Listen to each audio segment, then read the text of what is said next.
وعلیکم السلام ورحمۃ اللہ وبرکاتہ۔ آپ کا سوال یہ ہے کہ ہم نے سنا ہے کہ جو حرام کھاتا ہے، حرام پیتا ہے، اس کی دعا قبول نہیں ہوتی، اور پھر وہ توبہ بھی کر لے تو کیا اس کی دعا قبول نہیں ہوتی یا دعا قبول ہو جاتی ہے؟ تو یاد رکھیے اس حوالے سے کہ حرام کھانے والے کی دعا قبول نہیں ہوتی، لیکن اگر وہ حرام کھانے سے توبہ کر لیتا ہے تو پھر اللہ تعالیٰ اس کی دعا قبول فرمائے گا۔ کیوں؟ التائب من الذنب کمن لا ذنب لہ، جس نے گناہوں سے سچی توبہ کر لی گویا اس نے گناہ کیا ہی نہیں۔ مگر ایک بات یاد رکھیے گا کہ حرام کھانے پینے سے توبہ کرنے کے باوجود اگر دعا قبول نہیں ہو رہی تو یہ بھی ذہن میں رکھیے، کسی مظلوم کا حق کھایا ہو، کسی مسلمان بھائی کو تکلیف دی ہو، ان کی دل آزاری کی ہو،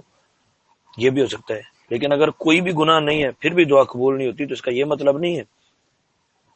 کہ انسان جو ہے وہ خطا کار ہے تو دعا قبول نہیں ہوتی۔ بعض اوقات یہ ہوتا ہے کہ کسی کا پکارنا اللہ تعالیٰ کو اتنا اچھا لگتا ہے، اتنا پیارا لگتا ہے کہ اللہ تعالیٰ اس کی دعا قبول نہیں کرتا تاکہ میرا بندہ میری بارگاہ میں التجا ہی کرتا رہے۔ اور جن کی دعا اللہ تعالیٰ قبول نہیں فرماتا، یعنی قبولیت کا اثر ظاہر نہیں کرتا، کل قیامت کے دن ان کو جب ان کا اجر دیا جائے گا جو دعائیں ان کی قبول نہیں ہوئی، تو بروز محشر وہ یہ التجا کریں گے، امید کریں گے، خواہش کریں گے کہ کاش ہماری کوئی بھی دعا دنیا میں قبول نہ ہوئی ہوتی۔ تو مختصر یہ کہ اگر کسی کی دعا قبول نہیں ہوتی تو ایسا کہنا کسی کو کہ تو حرام کھاتا ہے اس لیے دعا تیری قبول نہیں ہوتی،